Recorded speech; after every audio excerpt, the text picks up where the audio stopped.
Hello, hello. Welcome to the Mio Anime Podcast, talking about UFC Macau, which is coming up this Saturday. And I will say that this card is not amazing, but it does its job, which is the UFC's continual attempts to break into the Southeastern Asian market with places like China, Japan to a certain degree, even up to Korea, as well as India, Singapore, etc. The general area of the map where the UFC and MMA as a whole has been trying to crack and become a thing. You've got a couple of your Chinese superstars. You've got Zhang Yan on the card. You got Kong Wang. You've got Kenan Song, who I wouldn't really consider to be like a star, but he's, he is Chinese. He is on there. And you have a good main event. Peter Yan versus Davidson Figueiredo. Very, very good. Very nice. Solid. Good co-main event. After that, your mileage may vary, but there's some generally good matchmaking, and there's some good fights. Like there's Volkan Oezdemir versus Carlos Ulberg. I'm looking forward to that. And low-key, I'm looking forward to Mahashate. I have no idea how to say his last name. And Nicholas Mota. And obviously, Loner Kavanaugh is also a big prospect. He's fighting an undefeated Jose Ochoa. So that works. That's nice. That's dope. And there's only one fight that I really, really hate. Two fights I really hate. So you'll get to decide which those are as we go down the list here a little bit. So let's get to the anti-gambling stuff. I am going to be talking about betting odds. I'm going to be talking about my own gambling, and I do gamble on these fights. That being said, MMA gambling should never be brought into an idea of financial freedom. This is not the path to that. This sport is too volatile, too unpredictable, too variable to actually reliably make big amounts of money. So when you're throwing money down on these cards, do not be throwing down like 50 G's. Please. If you've got 50 G's to blow, give it to me. But that's kind of the thing, is very few people should be betting big money on this. And if they are, it's people who are rich that are just looking for a thrill. Anyways, let's get into the card. Peter Yan versus Davidson Figueiredo is your main event, 135, between two guys who are probably top 5 in the UFC and top 6. Like I said, I looked it up on Tapology. So probably top 5 in the UFC. I have concerns about Yan, and I think anyone should. He lost 3 fights in a row to Aljamain Sterling, Sean O'Malley, and to Merab Dvalishvili. Recently beat Yadong Song, but looked traumatized by it. Like his reaction to anyone going for takedowns is anything that looks like a takedown even is quite pronounced after the Merab fight. It just seems like he's not quite that cool, calm, collected, sociopathic killer that he used to be. Those who are not familiar with Peter Yan's fighting style, he's one of the few guys that actually gets a good read through the first round. Like he will routinely lose the first half or even the entire first round, gaining information and like the feel for how somebody is attacking and the gaps that he can exploit. And he's one of the few people that like reliably, basically outside of Sean O'Malley, has been able to then turn it on in the second and third round and start taking them apart with counters, with low kicks, with just a comprehensive striking game, and also can mix in the wrestling element as well. He is a competent grappler, scrambler, etc. He is a very complete MMA fighter, and that's what you kind of need to be at 135, unless you are a spectacular athlete. He has lost, like I said, to 3 former champions, one current and 2 former champions. And also guys who had like just massive X factors that you don't get elsewhere. Because like Sean O'Malley is a ridiculously tall fighter, ridiculously rangy. Aljamain Sterling is a guy who has gone up a weight class and still seems big and strong and powerful. So you can imagine what he was at 135. And Merab has an inhuman gas tank. Figueiredo has none of those elements. So there's that.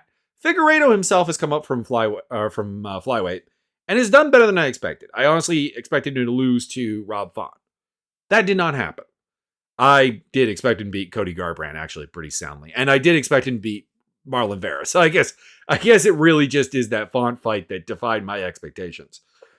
But it seems like moving up has not diffused the fact that his very, very physical game still functions. Like, it seems like going up 10 pounds, he still has the physicality, the strength, and perhaps even more pronounced speed now to make things happen. But the problem here is that he doesn't fight at a very high pace. And that a lot of what he wants to do is kind of counterfight and wrestle. Certainly you can wrestle Merab, or not Merab, Peter Yan. Merab did that. That's why Merab's name was on my brain. And Aljamain Sterling did that, certainly. But Aljamain Sterling had a hard time in the first fight.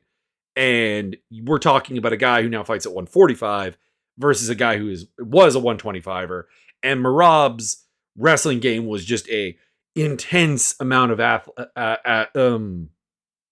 cardiovascular performance of an insane number of shots that, let's be honest here, Figueiredo at no point really is capable of duplicating. So it feels kind of like the Jimmy Rivera game plan. Not the same, obviously. Figueiredo is a better fighter than Jimmy Rivera, just in general. But that didn't really work all that well for Jimmy Rivera. It actually was one of the few times where Yan was able to be competitive right from the start of the fight because somebody was trying to get reads on him, essentially. And obviously was able to knock down Rivera on multiple occasions and win the fight. And Jimmy Rivera, I know fans don't remember him fondly because the end of his run was quite bad, and that was part of the Yan fight. But like once upon a time, really good bantamweight fighter. So I just think that Figueiredo has all the wrong approaches to this. I don't see him being able to get takedowns very easily. I don't think being a low output guy is really the answer for Yan, unless you can knock him out. If you can knock him out, I think that's a different story. But obviously, because it would deny him the data that he likes to have to break you down, obviously. But I don't think Figueiredo does that. That's the thing. Is like there's a version of Figueiredo style that does this, but I think you have to be just in a nutshell. I think you have to be bigger. You have to be a guy who, let's be honest here, didn't go to decision with Rob Font. Like that's the problem. You have to be a guy who, he did finish Cody Garbrandt, but he didn't knock him out. So there is that as well. He ended up winning by a rear naked choke. Yeah, I gotta go with Yan here. He's not longer actually. He's actually, despite being 2 inches taller, he's got an inch less of reach. But this feels like the type of game that Yan should still be able to replicate. But I'm very, very interested to see how it goes. Despite the fact that I'm having a hard time picturing what the Figueiredo win looks like, aside from just knocking him out, I am intrigued. I am intrigued. And certainly Figueiredo has overperformed what I thought when coming up to 135. Even though I did pick him to win 2 of the fights he did win. But there's a comfort level that has been at 135 I was not expecting from him. Anyways, I've got Yan by decision because Figueiredo is still exceedingly tough. Yan is a minus 300 to minus 335 favorite. Figueiredo plus 240 to plus 250. That's about right. It's about where I'd ballpark it, honestly. Maybe a little closer. Zhang Yan versus Tabitha Ricci. I feel like I have to give this disclosure every time Ricci fights. Because every time I review tape on her, I'm like, I like her spirit. I like her game. I like the volume. I like the aggression. I like some of the adaptions that she's doing, actually. She's a pretty good athlete. She has like pretty good athletic tools. But she's too small. And I freely admit that I am wrong. She's 6-1 at 115. Even though I only picked her to win one of those fights. I think the Tisha Pennington fight. I picked Polyana Viana to beat her. I mean, I like that. This is just silly. Although I still think Viana kind of did, based on the application of the damage first criteria. But my brain can't wrap around it. My brain can't watch her not see like an atomweight fighting out of her weight class, and that anybody with like a really strong formed game should be able to find their way to victory against her. And that's why I'm picking Zhang Yan. Yan is not impossible to out-wrestle, obviously. Like, it happened against Carlos Bars. It happened against Claudia Gadelia, even in a fight that she won. It even happened to a certain degree against Mackenzie Dern. And, of course, the Weili Zhang fight was like, 6 takedowns and like 12 minutes top of control. So, obviously a big factor. But Jan is someone who I think every time out has been looking a little bit sharper as like an anti-wrestler. The problem is that she also likes to wrestle. Like she herself is not immune to the lure of like, all right, you want to wrestle? I'm going to wrestle with you. But she did, for the most part, do the anti-wrestling game against Mackenzie Dern. So here's hoping. Here's my fingers very crossed that she can get the job done here. Pick up a decision win. She is the better striker, the more dangerous striker, better power. She hurts people. Ricci really doesn't. She's much taller at 5'5" to 5'1", 63-inch reach to 61-inch reach. So she's got the range as well. She has all the tools to theoretically neutralize Tabitha Ricci and pick up a decision win, if not a TKO.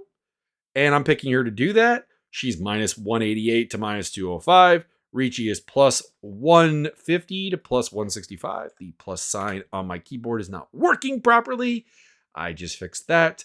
Anyways, could Ricci win? Obviously. I mean, do not take my advice on Tabitha Ricci fights. That's what I've learned. I don't think that there's a single fighter in the UFC that I have a worse track record with than Tabitha Ricci.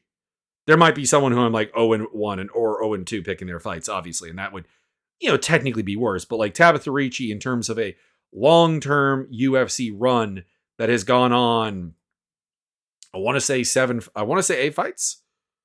Yeah, 8 fights. 1, 2, 3, 4, 5, 6, 7. Yeah, eight fights. And in that time, I think I picked her opponents to win 7 of those fights. And she's won all but like 2 of those. So, yeah, it's not great. Not great being 3-5 picking Ricci fights. All right. Let's move on to the next one here, which is Kenan Song versus Muslim Salikov. And I'm interested in the fight. It's one of the more forgiving matchups you can give 40-year-old Muslim Salikov. Kenan Song is a low output striker. They're both pretty low output outside strikers, essentially, and that have better clinch games than you'd probably imagine they would have. Salikov even has a actually pretty good wrestling game, to be honest. But he's 40 years old. I'm just picking the younger guy. I'm just picking the guy who's 6 years younger in Kenan Song. Song, peak for peak, much worse than Salikov. Salikov is a better outside striker, a more creative striker, probably even for a change, a higher output striker. And like I said, probably the better wrestler of the two. I just cannot justify picking a 40-year-old fighter against a 34-year-old fighter. I know Salikov is still looking pretty strong, honestly, and has not lost to anybody that I can remotely compare to Kenan Song, because his losses are to Randy Brown, much better athlete, much more diverse fighter, Nicholas Dalby, who fights at a pace that would horrify Kenan Song. For example, Nicholas Dalby landed more strikes in the 3rd round of his fight with Muslim Salikov than Song has landed in fights. So there's that. And then the Leech, Jingalang Lee, obviously beating him in 2022. And other than that, it's wins over Andre Fiallo and Santiago Ponzinibbio and Francisco Trinaldo. But like Ponzinibbio and Trinaldo, also very old guys. Filo has all kinds of his own problems. So again, gonna go with Song. It's just an age pick. It's an ageist pick.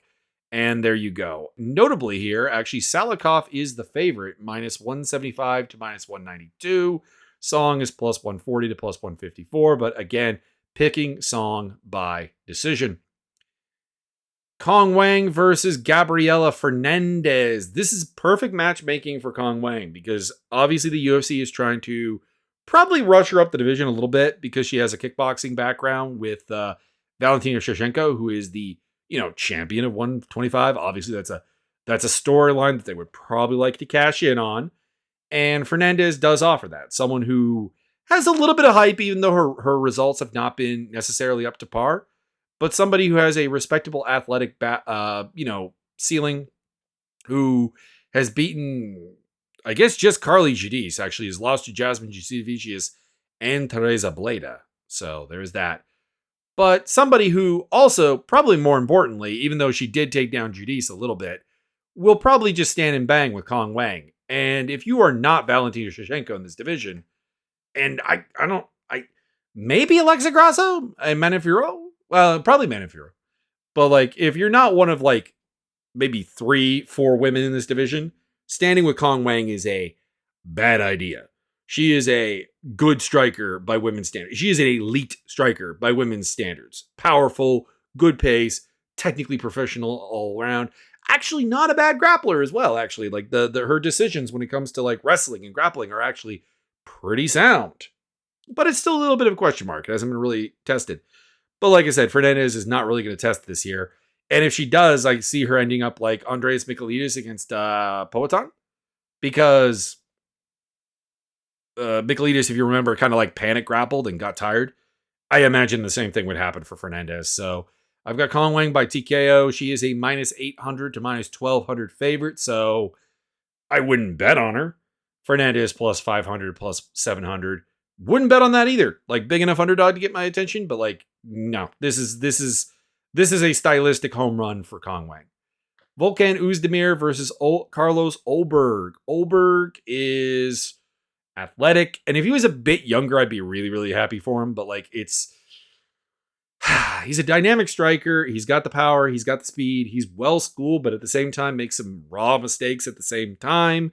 He can wrestle. He can grapple. His only loss was that Kennedy and Jekchu fight where he just kind of gassed out, kicking his butt. Like I'm not kidding. If you have not gone back and checked out that fight in a while, realize that is not that Kennedy wasn't finding offense, but like my God, Ulberg was beating him. Like Ulberg was like 43 strikes ahead in the first round, and then like 20 strikes ahead in the second round. Like it's insane.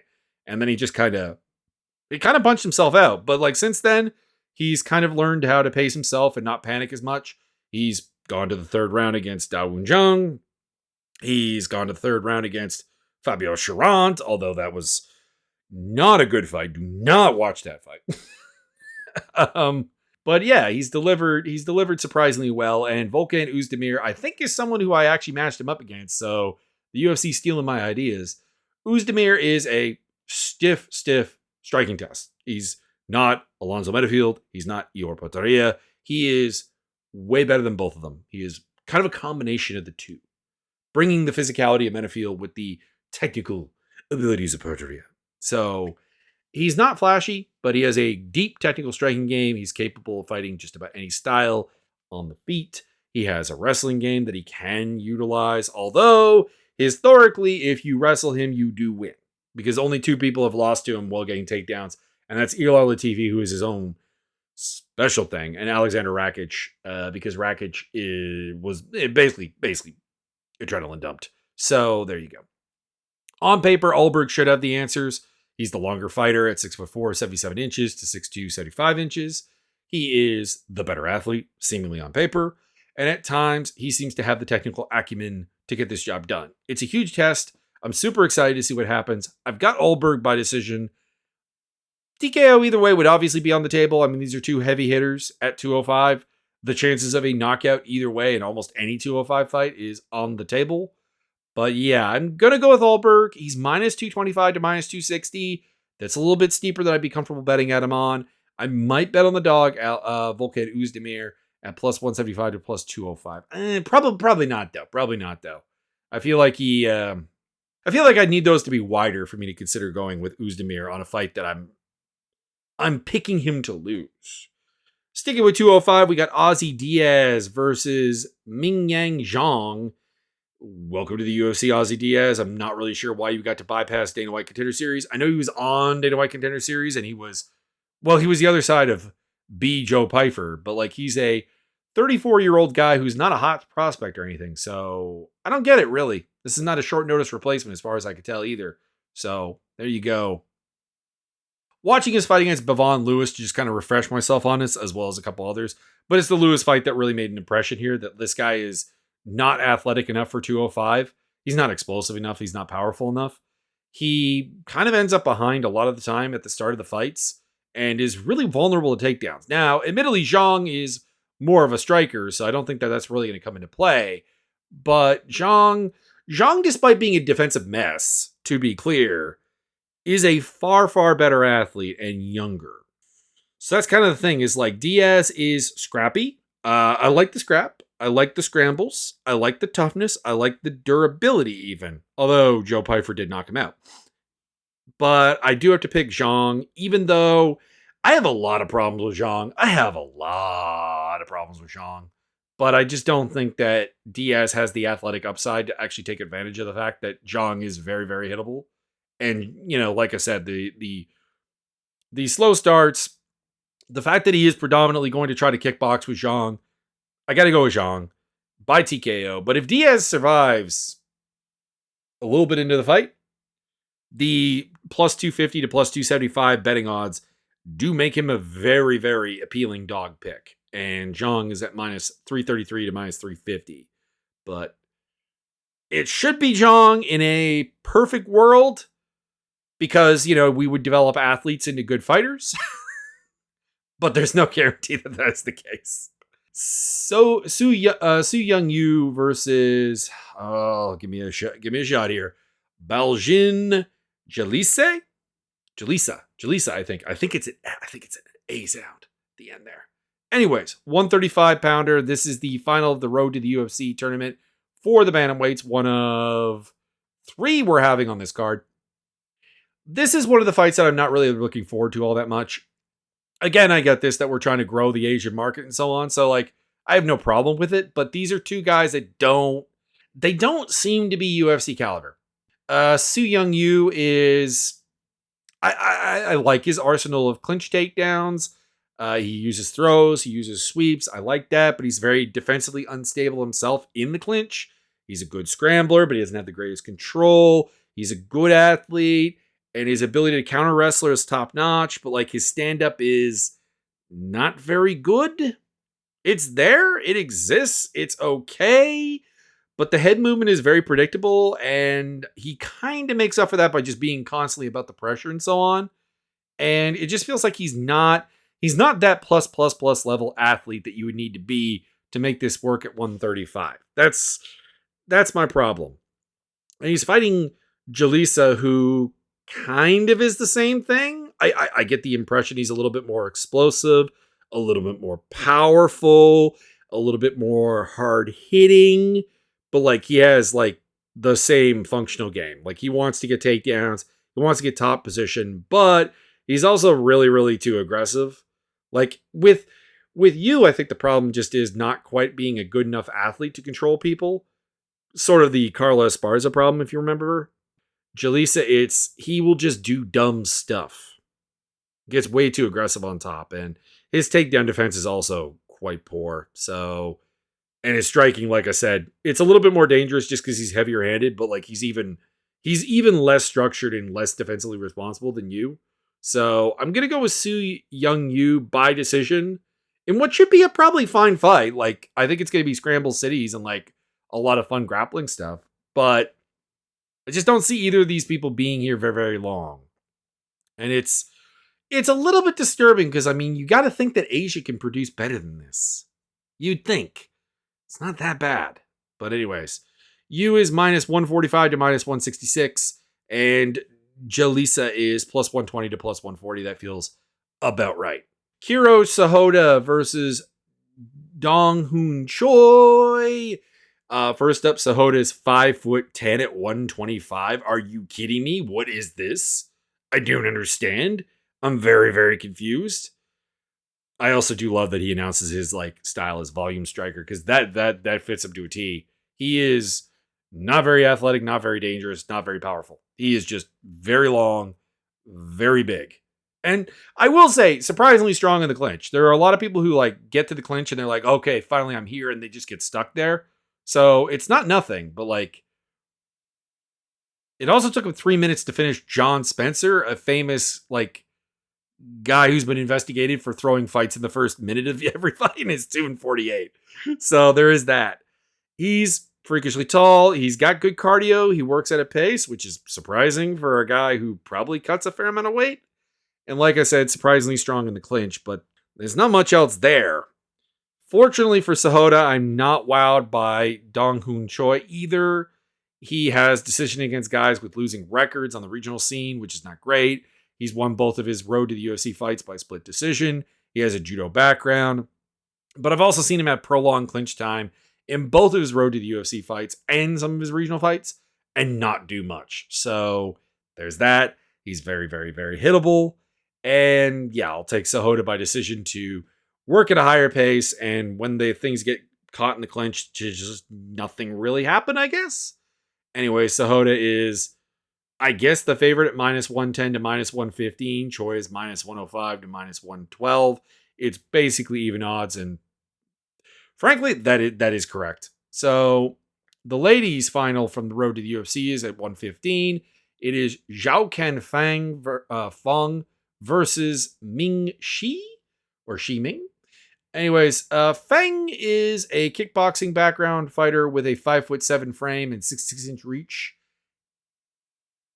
at 115, which is insane, I should say. She is what you would think. She is a tall, rangy kickboxer. She has a sharp kicking variety. She has a good jab.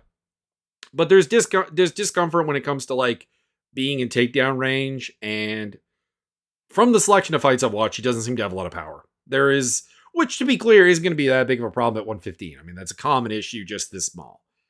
And she'll probably win here because Shiming, despite the Guile Street Fighter theme, and I love it, is a 5'2" Taekwondo specialist who the best part of her game is her grappling. The problem is that almost every time she grapples, it's because the opponent brings her the grappling game. And that's a problem. That's a problem. She probably will consent to a range kickboxing match with somebody 5 inches taller than her and with 6 inches extra of reach. That's not going to work out. Fong by decision. Fong is minus 385 to minus 420. She is plus 260 to plus 320. Carlos Hernandez doing, well, what Carlos Hernandez does, and I'm not going to try and say this guy's first name. I cannot do it. I think I have the last name down, which is Tumen Dembarel. He's a Mongolian fighter. He's a Sambo and Judo expert, which means he likes top control. He apparently likes to strike. Commentary on Road to the UFC was making a big deal of that, and I can't find his Mongolian scene fights. So, like, all I've seen of this guy are his 2 Road to the UFC fights. He's super aggressive, and I think he has all the physical tools to be actually really, really good, but he's incredibly raw, incredibly reckless, both as a striker and as a grappler. This is a guy who is going to face check everything you want to throw at him, and he will get takedowns because, again, he is strong, he is powerful, but he will then do something dumb to give you a chance to scramble out of it. And Hernandez has fought Ray Saruya and Tatsuro Taira, which are kind of like way more functional versions of this, and lost by decision to Ray Saruya, lost by TKO to Tetsuya Taira on the feet. But he is, he's a perfect option here because while not being a great athlete, he is a good scrambler. He is a long, although ironically, he actually has 4 inches less of reach. Tumen Dembarel is 5'7" with a 71-inch reach, which is insane at flyweight. But anyways, Hernandez has a more functional striking game than him. He works at a high pace, which Tumen Dembarel, I don't think can really outpace somebody. I think he'll burn out. And I'm picking Hernandez by decision. But that being said, if Tumen Dembarel makes the play here, he is the much higher ceiling. He is the guy that if everything goes according to plan, will be in the UFC in, I don't want to say 10 years because then he'd be 36 and 125. 8 years making like actual noise. Whereas Hernandez, he's the gatekeeper. That's firmly what he is, but like you need a guy like that. There you go. Hernandez is the favorite, minus 185 to minus 200. Tumen Dembarel is plus 148 to plus 163. Loner Kavanaugh versus Jose Ochoa. Kavanaugh is a massive prospect. There's some flashiness I don't really like. There's a little bit of cockiness to his game, but like he's a lethal striker. He's physically imposing, although only 5'4". He attacks the neck well in transition in grappling stages, and he's not a clueless grappler. Like I said, like he's actually fairly hard to get into a position to wrestle with him. And if you do wrestle with him, you need to watch your neck. So I'm stoked to see him in the UFC proving his worth. I'm very hyped for this this fight. And Ochoa is a solid opponent for him. He's an undefeated 125er. He is tall at 5'7". He has a good ranging game or range striking game. He has the creativity and dynamicism, not quite at Kavanaugh's level, but still there. And he also, like Kavanaugh, has a ground game where he will attack the neck. So neither of these guys can just grapple the other and expect to have an easy day. Ochoa is undefeated, but he does seem less polished than Kavanaugh, even though I said something about Kavanaugh having a little bit too much flash at times, as well as being like that notch below athletically. So I've got Kavanaugh by TKO. He is a minus 325 to minus 375 favorite. Ochoa plus 250 to plus 295. That all makes sense. That's all fine. And then here is the fight that I do absolutely hate because I don't understand what it's doing here. I don't get it. Long Zhao versus Quan Li. Now, Zhao is a guy after my own heart. He's a grinder with pace and has no real athleticism. Like, he reminds me of myself. He's 26 years old, so like people kind of want to trade him as a prospect, but he's 35 fights into his career. He is what he is. He's not especially tricky technically. Like I said, he's not particularly athletic. He's just tough, scrappy, and grindy, and will weaponize cardio. So there's that. His fights are not terribly exciting. I don't think he really serves as a guy to prove things against at 135. I don't know why the UFC has brought him back after he lost his road to the UFC tournament back in 2023. I don't get it. I don't understand. And then Quan Li was a late notice call up against Chris Gutierrez at his UFC debut. He was booked to fight on Contender Series, and he just got Chris Gutierrez's. And that's not useful for really judging him, but like looking at his regional stuff, I've watched it. He's very, very grab bag. He's a kickboxer, kind of, but he's incomplete. He likes takedowns and some chancy grappling, which is not really great in terms of fight IQ and decision making.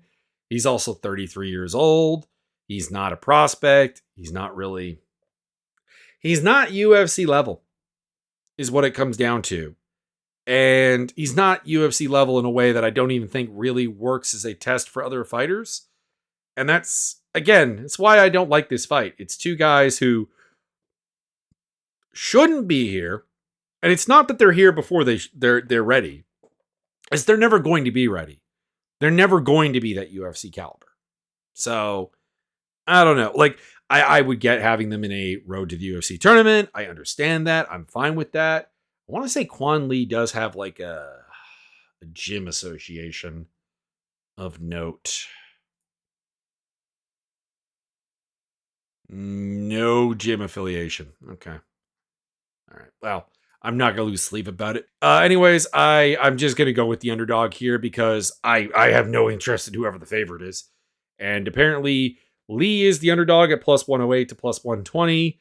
Zhao minus 132 to minus 145. So I'll go with Lee by decision. He's a little bit more dangerous as a fighter. He's a little bit more interesting, I guess. But I don't know. If either of these guys get wins after this fight in the UFC, I will be shocked. Mahachete versus Nicholas Moda. Mahachete is one of the most inconsistent fighters you're ever going to find. It's a nightmare picking his fights because he is very aggressive, very imposing athletically, but because his defense is bad, like 3 knockdowns against Nikolai Borshev, bad. Pardon me, not Nikolai Borshev. That's a hockey player. Slava Klaus. The Russian guy fighting out of Team Alpha Male. There you go. And 6 takedowns allowed against Rafa Garcia, indicating serious wrestling deficiencies defensively. It's a problem. It's a problem. And Nicholas Moda is a guy who I thought would be kind of pretty good in the UFC, and it's just not happened. He KO'd Tom Nolan, who I do not rate, and Cameron Van Camp, who I do not rate. And I get Tom Nolan might be something because he's huge, but like that's it. And other than that, he's just gotten absolutely pantsed. Like he has gotten beaten down by like everybody else. Like he got blown out of the water in what ended up being a no contest with Trey Ogden. Oh boy. Anyways, I'm picking Mahashate. Mota is a fun action fighter. I will say that much. He will be aggressive. He will go out there and give opportunities. But Mahashate, well, he could really beat Mahashate. Like, that's the problem. That's, I guess, the interest in this fight is that Mahashate's lack of defense means that it is entirely possible that Mota could either, as a wrestler or as a striker, just work him.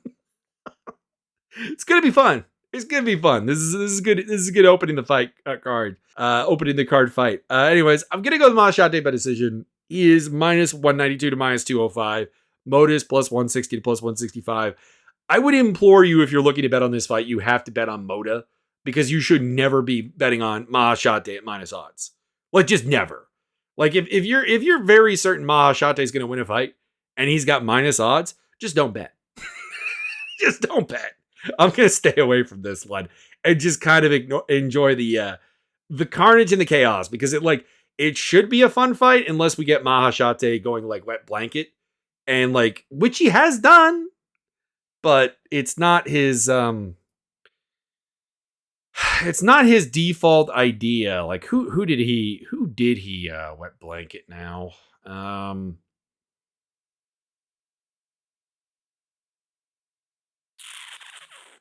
Was it the Gabriel Benitez fight? No, it wasn't. Am I thinking of the wrong fighter?